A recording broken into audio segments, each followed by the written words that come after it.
Welcome to this latest video from DPP Planning. Recently, the Welsh Government published its long-awaited infrastructure bill, which is designed to streamline the consenting process for projects that will help deliver net zero targets. And this follows the UK Government publishing its Powering Up Britain plan to accelerate the country's transition to net zero. Joining me to discuss these developments and how they will impact on planning is Osian Roberts, Associate Director at DPP Planning. Osian, so starting with the Welsh Infrastructure Bill, what's the Welsh Government trying to achieve with it? So, as you say, Jamie, this is a step, a significant step as well, towards achieving net zero emissions by 2050. And it's designed to be a one-stop shop for various authorisations that existing consenting schemes are required. So that will rationalise a load of different processes, including marine licences, stopping up, diverting public rights of way, and various other consents required by developers to get these schemes off the ground. So it really is a process bill and not a policy bill. And the one significant change with it is that it does away with the old DNS process and introduces an ICO, so an infrastructure consent order. So can you explain the difference between the two? So, according to the Welsh Government, they are keeping the current or the best bits of the DNS process and introducing some new elements to the ICO process to try and streamline the process to make it easier for developers to gain the appropriate consents, to allow greater communication or consultation with members of the public that they see as a significant improvement or a significant benefit over the existing process. Now, a lot of the detail around this is still awaited, and it will be that detail will come out in secondary legislation. That will be published and consulted on before the bill is enacted in 2025. Around mid-2025, we expect that to happen. So there is a lot of work to be done before that to understand the detail around it, the transition between the existing process and the new process. And all of that information will come out in various legislation over the next year, we expect. Do you think, I was going to talk about what this means for projects, but you sort of covered that. So I was thinking, what will it mean for someone, for a developer of, say, a wind farm or a solar farm that's considering going for consent now? Would they hang on, or do they get into the process? Will the process change midway through when the bill changes into legislation? Yeah, and I think that's probably one of the criticisms of this arrangement, or the information provided to date, is the lack of clarity on that transitional arrangements.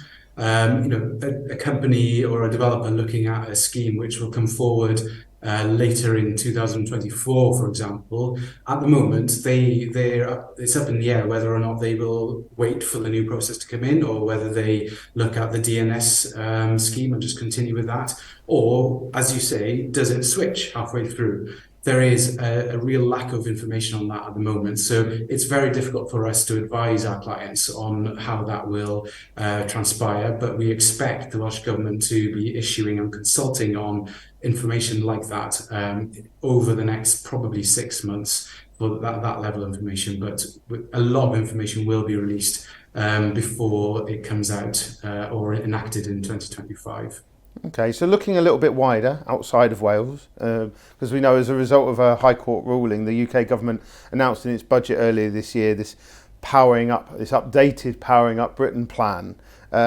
Will this achieve the government's net zero targets, and will there be elements of this, obviously, such as reducing our reliance on gas and that sort of thing, that will create opportunities and challenges for developers of schemes, whether that's energy schemes themselves or residential schemes, or commercial developments, schools, hospitals, etc.? Yeah, so as you've made an interesting point there about whether it will achieve their 2050 target, and the whole reason their original plan went to the court was because it did not achieve their targets, their own targets, which they set under climate change legislation. So there's a lot to go through. There's a lot to unpack in terms of the Powering Up Britain release in this short. Too much for this short video, but in essence, there's a lot of emphasis on certain elements or certain schemes like hydrogen, carbon capture, solar, and floating offshore wind.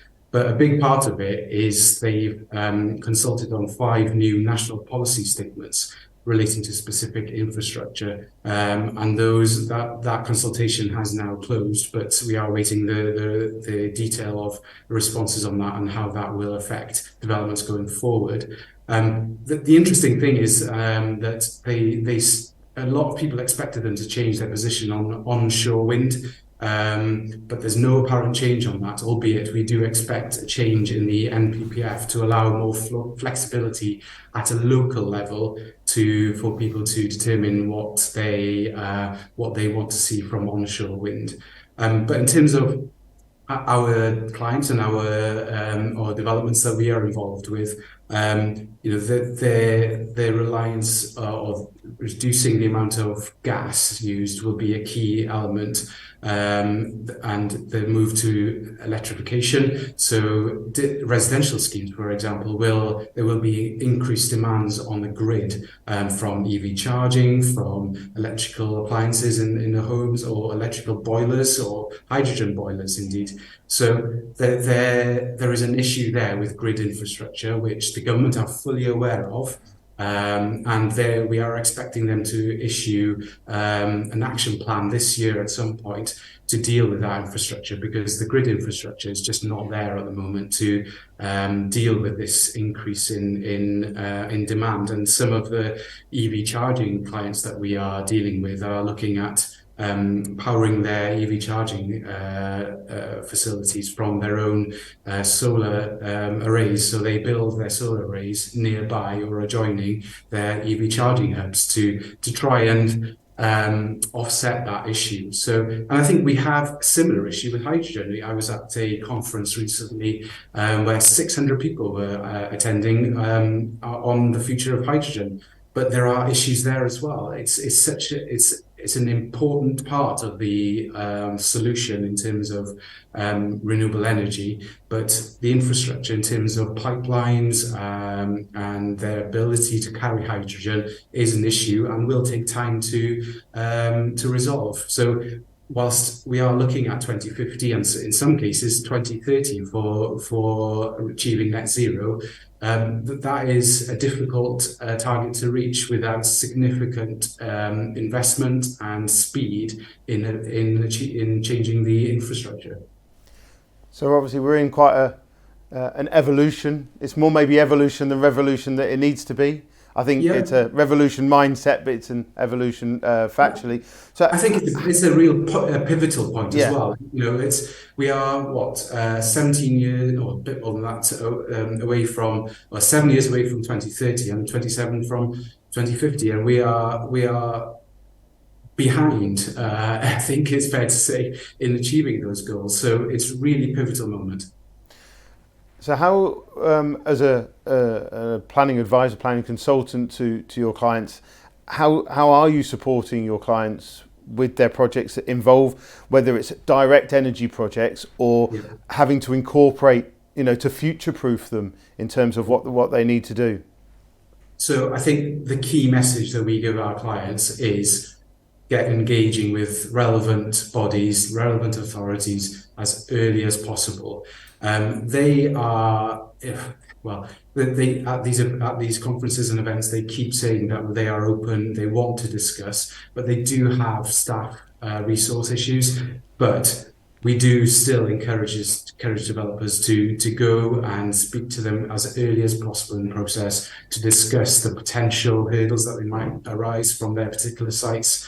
But and to get our thoughts as well on what constraints there are to the development, and discussing the most appropriate consenting route that they should be following. And we have the contacts as well to guide our clients through the process. We did a study recently to determine how many of the authorities in England and Wales that we've dealt with, and as a result of our geographical positions and reach, we established that we had dealt with around 75 to 80% of the authorities in England and Wales. So we know people in these authorities, and we can approach them and discuss the issues and the client sites with them. So we really do feel that early engagement is a key benefit of the advice, or the biggest piece of advice that we would provide.